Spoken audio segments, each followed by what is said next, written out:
सत्याचा आवाज, खोट्याला चोप देणार. आपण पाहत आहात जनशक्ती लाईव्ह न्यूज. निर्भीड बातम्या, निडर पत्रकारिता. बांधकाम कामगारांना दिवाळीपूर्वी 15,000 रुपयांचा बोनस द्यावा, C2 फेडरेशनची मागणी. डफळापूर, तालुका जत, जिल्हा सांगली, दिनांक 14 ऑक्टोबर. इमारत व इतर बांधकाम कामगार फेडरेशन CITU संलग्नतर्फे बांधकाम कामगारांच्या विविध मागण्यांसाठी राज्य सरकारकडे निवेदन सादर करण्यात आले आहे. येत्या दिवाळीपूर्वी सर्व बांधकाम कामगारांना 15,000 रुपयांचा बोनस देण्यात यावा, अशी प्रमुख मागणी या निवेदनातून करण्यात आली आहे. ही मागणी कामगार मंत्री आकाश फुंडकर तसेच महाराष्ट्र राज्य इमारत व इतर बांधकाम कामगार कल्याणकारी मंडळाचे सचिव विवेक कुंभार यांच्याकडे सहाय्यक कामगार आयुक्त सांगली यांच्यामार्फत सादर करण्यात आली.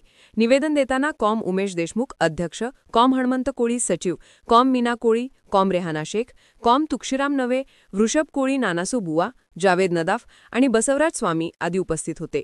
संघटनेने दिलेल्या निवेदनात म्हटले आहे की राज्यातील बांधकाम कामगार कल्याणकारी मंडळाकडे 22,000 कोटी रुपये शिल्लक निधी असून त्याचा उपयोग कामगारांच्या कल्याणासाठी करणे आवश्यक आहे. मागील वर्षी सरकारने 10,000 रुपयांचा बोनसची घोषणा केली होती, मात्र निवडणुका लागल्याने एकाही कामगाराला लाभ मिळाला नाही. ही कामगारांची सरळ फसवणूक आहे, असे संघटनेचे म्हणणे आहे.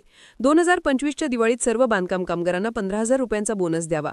गेल्या 2 महिन्यांपासून ठप्प असलेली नोंदणी, नवीनीकरण व लाभ अर्जांची प्रक्रिया दिवाळीपूर्वी पूर्ण करावी.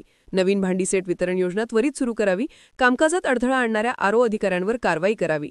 संघटनेने इशारा दिला आहे की मागण्या मान्य न झाल्यास दिवाळीनंतर तीव्र आंदोलन उभारले जाईल. संघटनेच्या वतीने सांगली जिल्ह्यामध्ये मोर्चा आयोजित केलेला आहे. अगदी तोंडावर दिवाळी आलेली असून सुद्धा राज्य सरकार किंवा सांगली जिल्ह्यातील अधिकारी कोणत्याही बांधकाम कामगाराकडे बघण्याचा दृष्टिकोन त्यांचा अजूनही नकारात्मकपणेच आहे.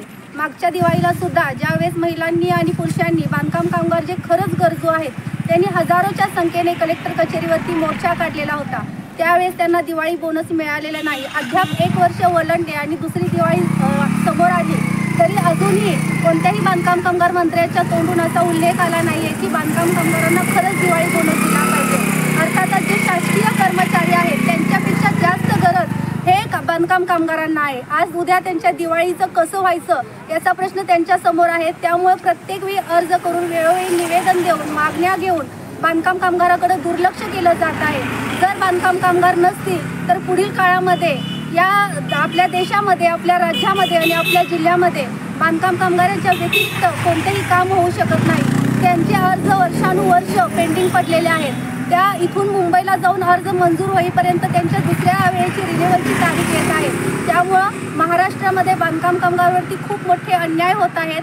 पुढील काळामध्ये हे काम त्वरित थांबवलं नाही आणि बांधकाम कामगाराकडे लक्ष केंद्रित केलं गेलं नाही तर महाराष्ट्रामध्ये बांधकाम कामगाराच्या वतीने तीव्र आंदोलन केले जाईल. जनशक्ती लाईव्ह न्यूज चॅनलला लाईक करा, शेअर करा आणि सबस्क्राईब करा.